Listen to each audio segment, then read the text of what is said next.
लकल हम्द या अल्लाह अस्सलातु वस्सलामु अलैका या रसूल अल्लाह अम्मा बाद। सिलसिला है हमारे नाज़रीन और नाज़रात के किए हुए सवालों के जवाब देने का। हमारे नाज़रीन में से किन्होंने सवाल किए हैं कि तहज्जुद की नमाज के बाद इस्तिग़फ़ार करना कैसा है और कितने बार इस्तिग़फ़ार पढ़ सकते हैं।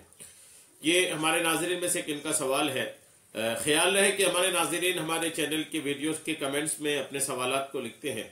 हम उनके सवालों के जवाबात कुरान और हदीस और दीगर किताबों के हवालों से पेश करने की सआदतें हासिल करते हैं। अगर आपका भी कोई सवाल है तो आप अपने सवाल को हमारे चैनल के किसी भी वीडियो के कमेंट्स में लिखिए। आपका सवाल हम तक पहुंचेगा। इंशाअल्लाह हम आपके सवाल का जवाब भी पेश करने की सआदतें हासिल करेंगे।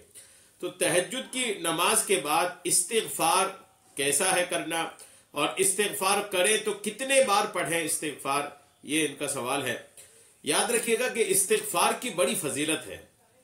फरमाने मुस्तफ़ा सल्लल्लाहु तआला अलैहि वसल्लम है कि खुदा की कसम मैं दिन में 70 से ज्यादा मर्तबा अल्लाह से इस्तिग़फ़ार करता हूँ और उसकी बारगाह में तौबा करता हूँ। इस्तिग़फ़ार दरअसल ये तौबा है।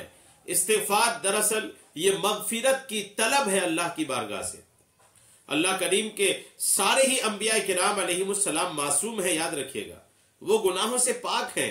और रसूल अकरम जनाब मोहम्मद मुस्तफ़ा सल्लल्लाहु तआला अलैहि वसल्लम तो सब अंबिया व रसूल के सरदार हैं। उलमाए किराम व मुहद्दिसीन इज़ाम ने हुजूर नबी करीम सल्लल्लाहु तआला अलैहि वसल्लम के इस्तिग़फ़ार करने यानी मग़फ़िरत मांगने की मुख्तलिफ हिकमतें बयान की हैं।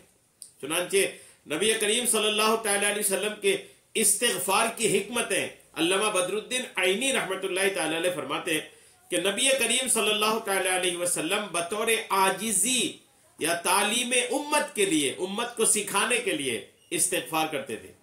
अल्लामा इब्ने बत्ताल मालकी रहमतुल्लाहि तआला अलैह फरमाते हैं कि अंबिया किराम अलैहिमुस्सलाम किसी गुनाह पर नहीं बल्कि लोगों में सबसे ज्यादा शुक्र गुजारी व इबादत गुजारी के बावजूद अल्लाह पाक का कमा हक ना अदा हो सकने पर इस्तिग़फ़ार करते हैं। और इमाम मोहम्मद गजाली रहमतुल्लाह अलैह फरमाते हैं कि नबी करीम अलैहिस्सलाम हमेशा बुलंद दर्जात की तरफ तरक्की फरमाते हैं और जब आप अलैहिस्सलाम एक हाल से दूसरे हाल की तरफ तरक्की करते हैं तो अपने पहले हाल पर इस्तिग़फ़ार करते हैं। हकीमुल उम्मत मुफ्ती अहमद यार खान नईमी रहमतुल्लाह अलैह फरमाते हैं कि तौबा व इस्तिग़फ़ार रोजे नमाज की तरह इबादत भी है। जी हाँ, तौबा इस्तिग़फ़ार जो है, जिस तरह नमाज एक इबादत है, जिस तरह रोजा एक इबादत है, वैसे ही इस्तिग़फ़ार करना, मग़फ़िरत तलब करना, ये भी एक इबादत है। अल्हम्दुलिल्लाह। इसलिए हुजूर अनवर सल्लल्लाहु तआला अलैहि वसल्लम इस पर अमल करते थे इबादत की नियत से, वरना हुजूर अनवर सल्लल्लाहु तआला अलैहि वसल्लम मासूम है, गुनाह आपके करीब भी नहीं आता। अल्हम्दुलिल्लाह।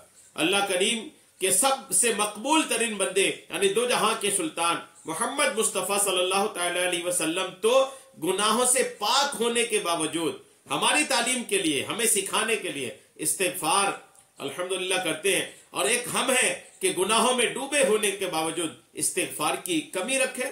हमें चाहिए कि अल्लाह की बारगाह में खूब तौबा व इस्तिग़फ़ार करते रहें।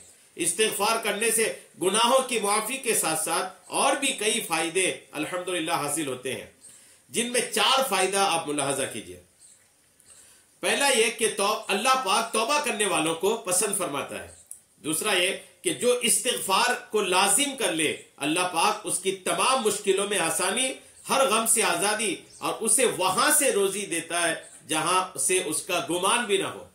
और तीसरा फायदा यह है कि इस्तिग़फ़ार करने से दिलों का जंग दूर होता है। और चौथा फायदा यह है कि जब बंदा अपने गुनाहों से तौबा करता है तो अल्लाह करीम लिखने वाले फरिश्तों को उसके गुनाह भुला देता है। इस तरह उसके आज़ा यानी हाथ पांव को भी उसके गुनाह भुला देता है और जमीन से उसके निशानात भी मिटा देता है, यहां तक कि क़यामत के दिन जब वो अल्लाह पाक से मिलेगा तो अल्लाह पाक की तरफ से उसके गुनाह पर कोई गवाह मौजूद ना होगा। अल्हम्दुलिल्लाह। हजरत सैयदना हसन बसरी रहमतुल्लाहि तआला अलैह के पास एक शख्स आया और उसने खुश्क साली की शिकायत की। आप रहमतुल्लाहि अलैह ने उसे इस्तिग़फ़ार करने का हुक्म दिया। दूसरा शख्स आया, उसने तंगदस्ती की शिकायत की, गुर्बत की शिकायत की। तो आप उसे भी यही कहा कि इस्तिगफार पढ़ो। फिर तीसरा शख्स आया, उसने औलाद ना होने की शिकायत की, तो उससे भी यही फरमाया कि इस्तिगफार पढ़ो। फिर चौथा शख्स आया, उसने अपनी जमीन की पैदावार कम होने की शिकायत की, तो उससे भी यही फरमाया। हजरत रबी बिन सबीह रहमतुल्लाह अलैह जो वहां मौजूद थे, हाजिर थे, उन्होंने अर्ज की कि आपके पास चंद लोग आए, उन्होंने अलग अलग जरूरतें पेश की, आपने सबको एक ही जवाब दिया कि इस्तिगफार करो। तो आप रहमतुल्लाह अलैह ने उनके सामने कुरान पाक की ये आयात पढ़ी जिसमें इस्तिगफार को बारिश, माल, औलाद और बागात के अता होने का सबब फरमाया गया है।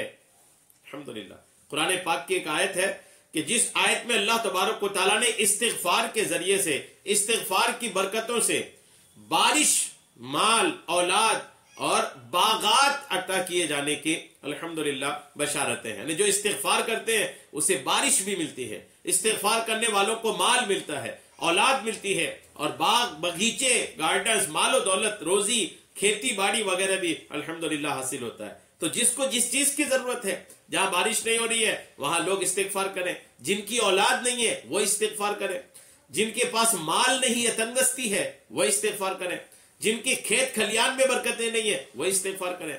और भी इसके बहुत सारे इसके फजाइल वारिद हैं किताबों में। तो इस्तिगफार की आपने फजाइल सुना।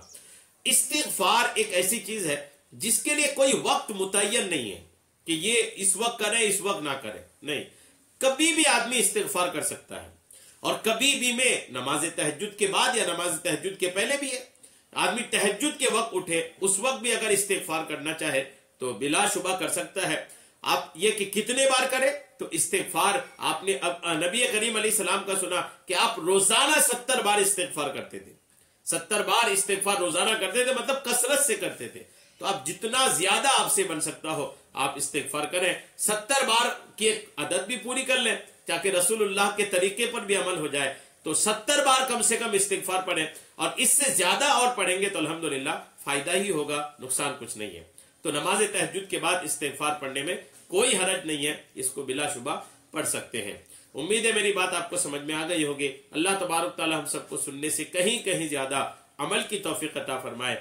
आमीन, बेजाहिन नबील अमीन सल्लल्लाहु तआला अलैहि वसल्लम।